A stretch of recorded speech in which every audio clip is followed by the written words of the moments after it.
Hello students, welcome to dream classes. तो चलिए सभी बच्चे जल्दी से आ जाइए जी। आज की यह क्लास आप लोग को दिख रहा होगा थंबनेल में, काफ़ी मज़ेदार होने वाली है। ठीक है, क्योंकि आज हम लोग पढ़ेंगे टॉप 10 हिंदी के ऑब्जेक्टिव क्वेश्चंस को, जो कि बार बार बोर्ड एग्ज़ाम में पूछे जाते हैं। ठीक है, तो जो भी बच्चे चैनल पे न्यू होंगे सब्सक्राइब कर लीजिएगा। इस तरह का वीडियोस पाने के लिए आप हमारे नोटिफिकेशन बेल को दबा दीजिएगा, ताकि उससे क्या होगा, आपको जो है ना हमारे वीडियो का नोटिफिकेशन अगले वीडियो का मिल पाएगा और आप हमारे क्लासेस का वो सुविधा ले पाएंगे। ठीक है, चलिए शुरू करते हैं, बाकी सब बाद में डिस्कशन करेंगे।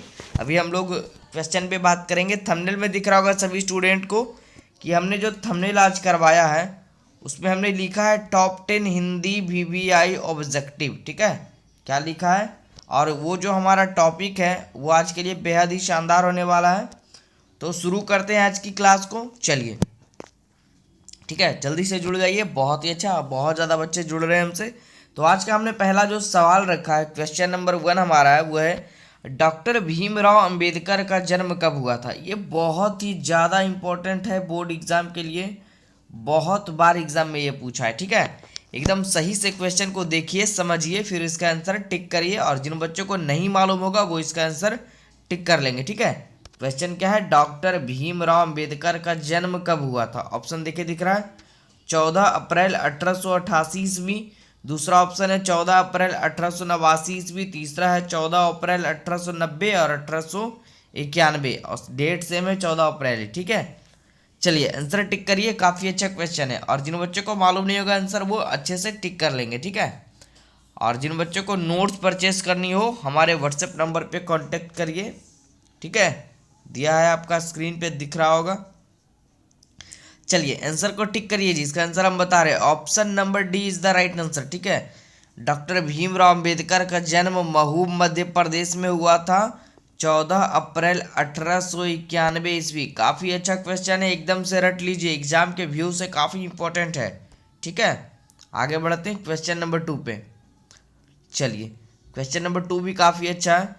कह रहा है प्लेटो का संबंध किस देश से है। बहुत ही हाईलाइटेड क्वेश्चन है ये, बार बार एग्जाम में ये पूछता है। ठीक है, इसको एकदम से वीवीआई करके जाइए, रट के जाइएगा सभी स्टूडेंट। क्वेश्चन देखिए, समझिए क्वेश्चन में डाउट क्या है। कह रहा है प्लेटो का संबंध किस देश से है। ठीक है, संबंध के बारे में बोल रहा है। ऑप्शन ए हमारा Italy, option B Spain, option C Bharat, option D यूनान। जवाब को टिक करिए, क्या होना चाहिए इसका आंसर। ठीक है, चलिए बहुत ही अच्छा, अच्छा रेस्पॉन्स आ रहा है बच्चों का। आंसर जान लेते हैं, इसका भी हो जाएगा, option number D is the right answer. Plato का संबंध जो था ना वो यूनान देश से था। ठीक है, यूनान देश से वो रिलेटेड थे। आगे बढ़ते हैं क्वेश्चन नंबर 3 पे। क्वेश्चन नंबर 3 दिख रहा है, बहुत ही अच्छा क्वेश्चन है दी। ठीक है, कह रहा है हिंदी के आदि कवि कौन है। निम्नलिखित में हिंदी के आदि कवि कौन है। ऑप्शन ए हमारा सरहपाद, ऑप्शन बी हमारा Tulsi, option C Valmiki, option D हमारा राजवैद। जवाब को टिक करिए, काफ़ी अच्छा सवाल हमने रखा है। क्वेश्चन नंबर 3, हिंदी के आदि कवि कौन है। ठीक है, आंसर को जान लेते हैं। चलिए बहुत ही अच्छा, बहुत ज़्यादा बच्चों का रिस्पॉन्स आ रहा है। ऑप्शन नंबर ए टिक करिए, ऑप्शन नंबर ए इसका सही जवाब होगा। हिंदी के आदि कवि कौन है, तो Sarahapada is the right answer. ठीक है, आगे बढ़े। चलिए क्वेश्चन नंबर 4 पे आते हैं। देखिए बहुत ही अच्छा सवाल है, ये हमारा बहादुर चैप्टर का ये क्वेश्चन है। हमने ये जो टॉप 10 ऑब्जेक्टिव रखा है वो पूरे हिंदी सिलेबस का है आपका। ये कक्षा 10वीं के पूरे सिलेबस से हमने टॉप 10 ऑब्जेक्टिव को निकाल करके लेकर के हम आए हैं। और अगर आपको इससे रिलेटेड और भी वीडियो चाहिए तो आप हमारे प्लेलिस्ट में जाइए, वहाँ पर आने वाले एग्ज़ाम के लिए हमने प्लेलिस्ट बना दिया है। टॉप 10 ऑब्जेक्टिव हो गया, हर एक सब्जेक्ट का वहाँ पे हमने प्लेलिस्ट बनवा दिया है। ठीक है, वहाँ पर जाकर आप देख सकते हैं। उसके लिए आपको क्या करना होगा, हमारे चैनल को सब्सक्राइब कर लीजिए अगर आपको इस तरह की वीडियोस देखना है तो। ठीक है, चलिए बहादुर कहाँ से भाग कर आया था। ऑप्शन देखिए हमारा पुणे से, इंदौर से, पटना से, नेपाल से। जवाब टिक करिए, काफ़ी अच्छा क्वेश्चन है यह। बहादुर जो हमारा जो नौकर था, चैप्टर का नाम जो था हमारा 6 चैप्टर में था। ठीक है, ये पढ़ना हमारा, उसमें आपको बतानी है कि बहादुर कहाँ से भाग कर आया था। बहुत ही अच्छा, बहुत ज़्यादा बच्चों का रिस्पॉन्स आ रहा है। जी हाँ, बिल्कुल सही, Patna is the right answer. ठीक है, इसका आंसर टिक करिए, पटना। पटना से भाग कर ही बहादुर आया था। आगे बढ़े, चलिए क्वेश्चन नंबर 5। देखिए बहुत ही बेहतरीन सवाल है और यह सवाल हम आप लोगों के लिए रख रहे हैं। आप सभी स्टूडेंट को इसका आंसर टिक करना है। ठीक है, ये सवाल का आंसर हम नहीं बताएंगे, बहुत बार हम पढ़ा चुके हैं इसको। कि क्वेश्चन नंबर 5 हमारा है कि पंडित बिरजू महाराज की गुरु बाइन। देखिए गुरु के बारे में तो सब लोग जानते होंगे कि पंडित महाराज के गुरु कौन थे, शंभू महाराज, इस टाइप से पढ़े होंगे। आपको यहाँ पे बतानी है क्वेश्चन में कि पंडित बिरजू महाराज की गुरु बाइन, ठीक है, कौन थी। गुरु बाइन का मतलब हो गया, ऑप्शन देखिए, उनकी माँ, उनकी चाची, उनकी बहन या उनकी मौसी। यानी कि फीमेल में उनके जो गुरु थे वो कौन थे। मेल में तो आप लोग को पता ही होगा, उनके चाचा भी उनके गुरु थे। ठीक है, और आपको बताना है फीमेल में यानी महिला में उनको उनकी गुरुबाइन कौन थी। ठीक है, ये हो गया स्त्रीलिंग। तो जवाब दीजिएगा उनकी माँ, उनकी चाची, उनकी बहन या उनकी मौसी। ये क्वेश्चन नंबर 5 आप सभी स्टूडेंट के लिए रहा जो भी ये क्लास को ज्वाइन किए हुए हैं। एकदम कमेंट बॉक्स में लिख कर बताइए और सभी बच्चे ईमानदारी से बता देंगे उनका कितना क्वेश्चन जो है इस टेस्ट में सही गया। ठीक है, चलिए ये देखिए क्वेश्चन नंबर 6 हमारा आ गया। कहानीकार के लड़के का क्या नाम था। बहुत ही अच्छा सवाल है, आप लोग को दिख ही रहा होगा स्क्रीन पे और इसका आंसर भी आप लोग को मालूम ही होगा। ठीक है, ऑप्शन दिख रहा है, किसलय, काजू, कासू या केसू या किशोर। जब आप टिक करिए, काफी इजी क्वेश्चन है जी। कहानीकार के लड़के का नाम क्या था, क्या था आपको पता ही होगा।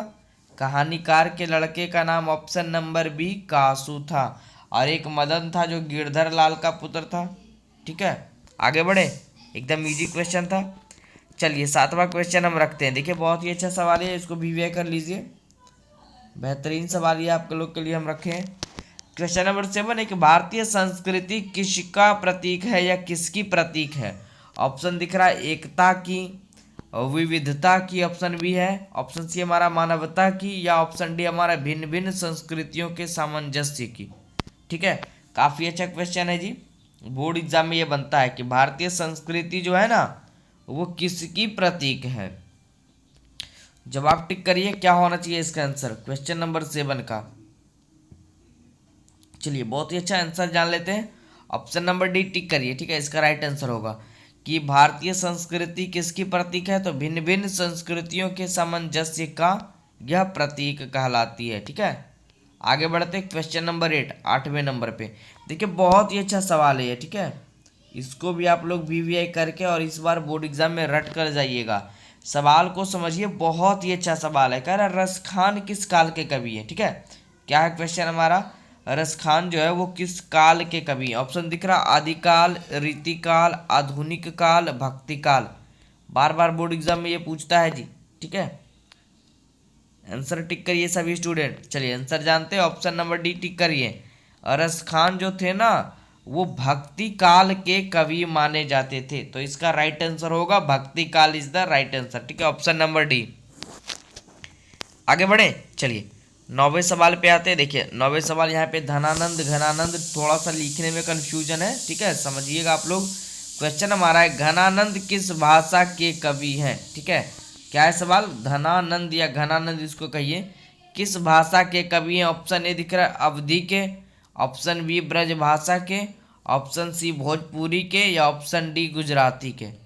ठीक है, क्या होगा इसका आंसर टिक करिए। घनानंद किस भाषा के कवि है, एकदम बहुत ही बेहतरीन, बहुत ज़्यादा बच्चों का रिस्पॉन्स आ रहा है। ऑप्शन नंबर बी टिक करिए, रट के जाइएगा जी एग्जाम के व्यू से कि घनानंद जो थे ना वो ब्रज भाषा के कवि थे। ठीक है, ब्रज भाषा इज द राइट आंसर। और हम लोग आज बात करेंगे अपने टॉप 10 ऑब्जेक्टिव के सबसे अंतिम सवाल पे। ठीक है, देखिए काफ़ी अच्छा क्वेश्चन है। कह रहा है क्वेश्चन, कबूतर निम्नांकित में किस संज्ञा का उदाहरण है। एकदम बेहतरीन सवाल है, एकदम समझने वाला सवाल है। देखिए क्वेश्चन हमारा है कबूतर, ठीक है, जो पंछी होता है एक प्रजाति होता है, उसमें बताना है कबूतर निम्नांकित में से किस जाति का उदाहरण है। देखिए भाववाचक तो कभी होगा नहीं। ठीक है, और व्यक्तिवाचक यानी व्यक्तिवाचक भी नहीं होगा, समूहवाचक भी नहीं होगा। अब देखिए समझिए होगा क्या, इसका राइट आंसर होगा ऑप्शन नंबर ए। अब ये क्यों होगा, बहुत सारे बच्चों के मन में डाउट भी चल रहा होगा कि सर कबूतर अगर बोला गया तो कबूतर से तो समूह का भी बोध हो सकता है, लेकिन नहीं, समझिए कबूतर से समूह का बोध नहीं हो सकता है, क्योंकि यहाँ पे किसी कमरे या किसी स्थान पे कबूतर के बारे में नहीं कहा गया है। ठीक है, अगर कबूतर आपसे कहा गया तो ये पूरे उसके जाति का बोध होता है। ठीक है, अगर आपको मनुष्य बोले कोई मनुष्य, तो मनुष्य जो है ना वो पूरे जाति का बोध कहलाएगा, क्योंकि कबूतर एक पूरे प्रजाति का ही नाम है कबूतर। तो इसका आंसर हो जाएगा क्या, option number A is the right answer. ठीक है, जातिवाचक संज्ञा का उदाहरण है कबूतर जी। ठीक है, चलिए तो आज की इस क्लास में हम लोग इतना ही रहने देते हैं। अगर किसी बच्चे को कोई डाउट हो, कोई प्रॉब्लम हो, तो हमारे व्हाट्सएप नंबर पे कांटेक्ट आप करके जानकारी ले सकते हैं। अगर किसी बच्चे को 10th 11th 12th के कोर्स ज्वाइन करने हैं ऑनलाइन, तो हमारे लर्निंग ऐप को अभी डाउनलोड करिए, ड्रीम क्लासेस, जो कि आपको कहाँ मिलेगा, प्ले स्टोर में। ठीक है, कहाँ मिलेगा, प्ले स्टोर में मिलेगा, वहाँ से डाउनलोड करके भी आप घर बैठे अपनी तैयारी को पूरी कर सकते हैं। ठीक है, चलिए फिर मिलते हैं अगले क्लास में। तो चैनल को सब्सक्राइब कर लिए जो भी बच्चे न्यू हैं। फिर मिलते हैं नेक्स्ट क्लास में, तब तक के लिए ऑल द बेस्ट।